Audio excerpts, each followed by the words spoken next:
নমস্কাৰ বন্ধুসকল মই জয়দীপ বৰুৱা আজি আপোনালোকৰ মাজলৈ লৈ আহিছোঁ এটা দুখৰ খবৰ। বন্ধুসকল হয়তো সকলোৱে বৰ্তমান সময়ত গম পাইছে যোৱাকালি দেওবাৰে ৰাতিপুৱা আমি অসমৰ এগৰাকী প্ৰতিভাৱান শিল্পী মেধাৱী ছাত্ৰী প্ৰিয়ংকা বড়োক হেৰুৱালোঁ। হয় বন্ধুসকল, এটা দুখৰ খবৰ। আন দিনাৰ দৰে সেইদিনা দেওবাৰে পুৱাৰ ভাগত প্ৰিয়ংকা ব্যস্ত আছিল ঘৰুৱাৰ কামত। প্ৰিয়ংকাই যেতিয়া ঘৰৰ বাহিৰসমূহ ঝাৰু দিয়াত ব্যস্ত আছিল, সেই সময়তে প্ৰিয়ংকা গাত খহি পৰিছিল পোনপ্ৰথমে এজোপা নাৰিকল গছ আৰু তাৰ পাছতে পাহাৰৰ মাটি। প্ৰিয়ংকাক অঞ্চলবাসীয়ে উদ্ধাৰ কৰিবৰ বাবে বহুত চেষ্টা কৰিলে, কিন্তু প্ৰিয়ংকাক জীৱনতে উদ্ধাৰ কৰিব নোৱাৰিলে আৰু আমি অসমবাসীয়ে হেৰুৱালোঁ এগৰাকী মেধাৱী ছাত্ৰী প্ৰিয়ংকা বড়োক।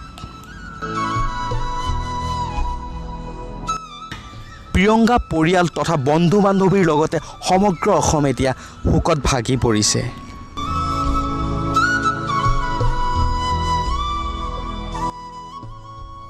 ইমান কম বয়সতে, মাত্ৰ 21 বছৰ বয়সতে প্ৰিয়ংকাই পৰিয়াল তথা বন্ধু বান্ধৱীৰ লগতে সমগ্ৰ অসমবাসীক এৰি গুচি গ'ল।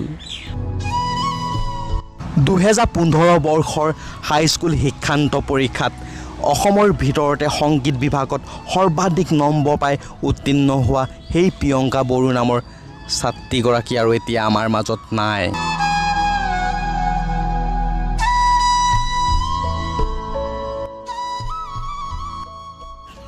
বিহু নৃত্যৰ সমান্তৰালভাৱে শাস্ত্ৰীয় আৰু লোকনৃত্যতো পাৰ্গত আছিল প্ৰিয়ংকা বড়ো।